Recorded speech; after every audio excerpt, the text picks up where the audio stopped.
भाषण पर लोकसभा में आज दूसरे दिन जैसे ही चर्चा शुरू हुई, राहुल गांधी ने बोलना शुरू किया।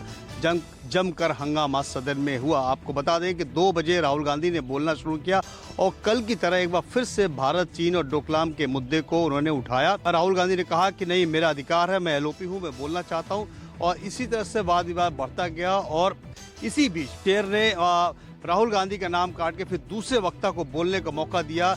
हंगामा बहुत जम के लोकसभा में होने लगा, शोर मचने लगा और कुछ कांग्रेसी सांसदों ने कागज फाड़े और कागज फाड़ करके चेयर की तरफ फेंका, नारेबाजी की। उसके बाद लोकसभा की कार्रवाई 3 बजे तक के लिए स्थगित कर दी गई। लगातार राष्ट्रपति के अभिभाषण पे राहुल गांधी सरकार घेरने की कोशिश कर रहे हैं और सदन में गतिरोध बना हुआ है। हालांकि गतिरोध दूर करने की कोशिश भी की गई है, अपोजिशन के साथ सरकार ने मिलकर के बातचीत भी की है। कैमरामैन रफी के साथ प्रशांत देव, न्यूज़ 24। इस समय हम मौजूद है पश्चिम बंगाल के विधानसभा के सामने और विधानसभा का देखिए आज से सत्र शुरू हो चुका है और इस बार विधानसभा का जो सत्र है बड़े हंगामेदार है।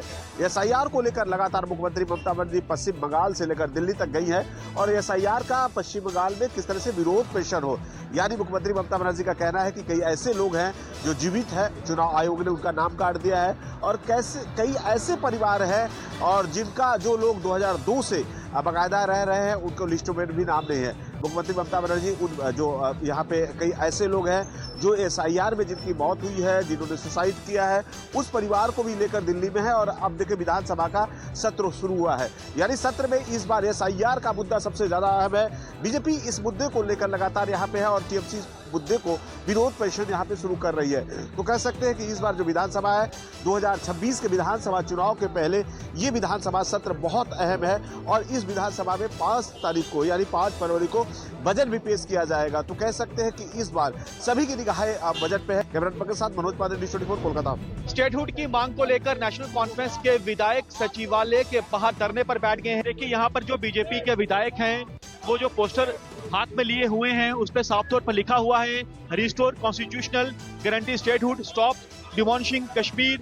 यानी वो तमाम ये पोस्टर हैं जो नेशनल कॉन्फ्रेंस के विधायक ने लिए हुए हैं। उस पर ये लिखा हुआ है कि हम चाहते हैं कि जो स्टेटहुड है उसे रिस्टोर किया जाना चाहिए, स्टॉप हैरेसिंग कश्मीरीज। यानी ये तमाम वो मुद्दे हैं जिन मुद्दों को लेकर आज नेशनल कॉन्फ्रेंस के जो विधायक हैं सचिवालय के बाहर जो है वो धरने पर बैठे हैं। यहाँ पर आप देखिए कि जो नेशनल कॉन्फ्रेंस के जो विधायक हैं वो ये मांग कर रहे हैं कि स्टेटहुड जो है उसे रिस्टोर किया जाना चाहिए और इसी की मांग को लेकर आप देखिए यहाँ पर जो जितने भी विधायक हैं वो यहाँ पर जो प्रोटेस्ट हैं वो कर रहे हैं। ये देखिए यहाँ पर जितने भी जो विधायक हैं वो ये प्रोटेस्ट कर रहे हैं कि जो स्टेटहुड है उसे रिस्टोर किया जाना चाहिए। और आप देखिए कि आज धरने पर बैठे हुए नेशनल कॉन्फ्रेंस के विधायक। कैमरामैन दीपक के साथ पंकज शर्मा, न्यूज़ 24 जम्मू। इस समय आप देख पा रहे हैं कि लगभग 7 महीने के बाद आखिर विक्रम मजीठिया ऐसे अधिक संपत्ति मामले में नाभा की जेल से रिहा हो चुके हैं। बेशक उनको सुप्रीम कोर्ट तक पहुंच भी करनी पड़ी थी, लेकिन इस समय हम आपको दिखा भी रहे हैं कि किस तरह से यहाँ पर जो जिनको माझे का जर्नैल कहा जाता है विक्रम मजीठिया वो जेल से रिहा हो चुके हैं और उनके साथ उनकी धर्मपत्नी गनीत कौर मजीठिया, उनकी लीगल टीम और बहुत सारे श्रोमणी अकाली दल के कार्यकर्ता और नेता भी हैं। विशाल कृष्ण, न्यूज़ 24 नाभा। पटना के चर्चित नीट छात्रा मामले की जांच एक तरफ जहां सीबीआई को दे दी गई है और सीबीआई ने इसमें अपनी प्रारंभिक अनुसंधान भी शुरू कर दिया है, वहीं दूसरी तरफ इस पूरे मामले को लेकर सदन से लेकर सड़क तक आंदोलन भी चल रहा है। सदन के अंदर जहां विपक्ष लगातार इस पूरे मामले को लेकर सरकार को घेर रहे हैं, वहीं दूसरी तरफ सड़क पर भी लगातार आंदोलन चल रहे हैं। आज जहानाबाद के पितलावा जो पीड़िता का गाँव था वहाँ से लेकर जहानाबाद तक करीब 25 किलोमीटर तक की लंबी पदयात्रा निकाली गई। इस दौरान हजारों की संख्या में लोग शामिल हुए हैं और इस प्रदर्शन में पूर्णिया के सांसद पप्पू यादव भी शामिल हुए।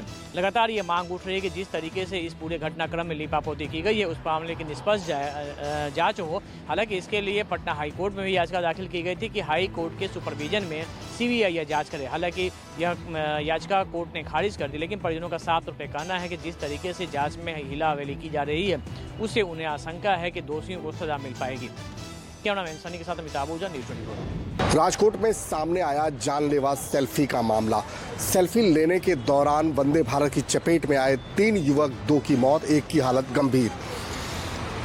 राजकोट गोंडल चौकड़ी के करीब शाम को भक्तिनगर और रीबड़ा रेलवे स्टेशनों के बीच एक रेलवे क्रॉसिंग के पास हुई इस दर्दनाक और झकझोर देने वाली घटना में high speed Vande Bharat express train की चपेट में आने से 2 युवकों की मौत हो गई, जबकि एक युवक गंभीर रूप से घायल हो गया।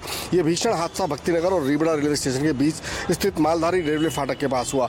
मृतकों की पहचान संदीप पटेल और संदीप कोहरी के रूप में हुई, जबकि घायल युवक का नाम कपिल बताया जा रहा है। तीनों युवक मूल रूप से उत्तर प्रदेश के रहने वाले हैं और राजकोट की एक फैक्ट्री में मजदूरी का काम करते थे। तेज रफ्तार वंदे भारत ट्रेन के ट्रैक से सटकर सेल्फी ले रहे इन युवकों में से एक की मौत तो टक्कर के तुरंत बाद हो गई, दूसरे ने इलाज के दौरान दम तोड़ दिया, जबकि तीसरे अमित की हालत गंभीर बनी हुई है। इस घटना ने एक बार फिर सेल्फी के चक्कर में लोगों की लापरवाही उजागर की है। कैमरामैन प्रसाद भूपेंद्र सिंह, अहमदाबाद, न्यूज़ 24। कश्मीर घाटी के गुलमर्ग इलाके में बर्फबारी जमकर हो रही है। माहौल काफी ज्यादा ठंड का है, लेकिन जो पर्यटक है उन पर यहाँ जो इस खूबसूरती की गर्मी है वो सड़ चढ़कर बोल रही है। पर्यटक गुलमर्ग की घाटी में बर्फबारी का आनंद लेते, नाचते गाते दिखाई दे रहे हैं। हालांकि तापमान 0 से नीचे माइनस में है, लेकिन इनकी मस्ती का पारा पूरा बना हुआ है और पर्यटक एक दूसरे के साथ बर्फ में खेलते कूदते दिखाई दे रहे हैं और पूरा जो माइनस का माहौल है वो यहाँ पर इन्होंने बदल कर रख दिया है। और घाटी की इन बर्फीली वादियों में देश के कोने कोने से, दुनिया के कोने कोने से आए लोग इन बर्फीली वादियों का आनंद लेते दिखाई दे रहे हैं। कैमरामैन मुझे रशीद के साथ आसिफ गुलमर्ग, न्यूज़ 24। बजट सत्र का आज दूसरा दिन है। करीब 25 दिनों तक चलने वाला यह बजट सत्र में कुल 19 बैठकें होगी। आज दूसरे दिन वित्त मंत्री विजेंद्र यादव ने बजट पेश किया। करीब 3,47,000 रुपए का बजट पेश किया गया। अगर पिछले साल की बात करें तो निश्चित तौर पर पिछले साल 3,18,000 का बजट पेश किया गया था। इस बार 10% बजट की राशि को बढ़ाया गया। वित्त मंत्री ने अपने संबोधन में कहा कि इस बार केंद्र की काफी ज्यादा आर्थिक सहायता मिली है। इसके लिए उन्होंने केंद्र सरकार को धन्यवाद भी ज्ञापन किया। और सबसे बड़ी बात है कि वित्त मंत्री ने अपने संबोधन में यह भी कहा कि मुख्यमंत्री महिला जो रोजगार योजना है उसके तहत जो महिलाओं को 2 लाख रुपए देने की बात जो वादा सरकार ने किया था वो भी समय पर उन्हें जरूर मिलेगा। लेकिन जिन महिलाओं को 10,000 रुपए मिले हैं उनका रोजगार का 6 महीने के बाद सर्वे होगा और उसी के आधार पर उनको 2 लाख की आर्थिक सहायता दी जाएगी।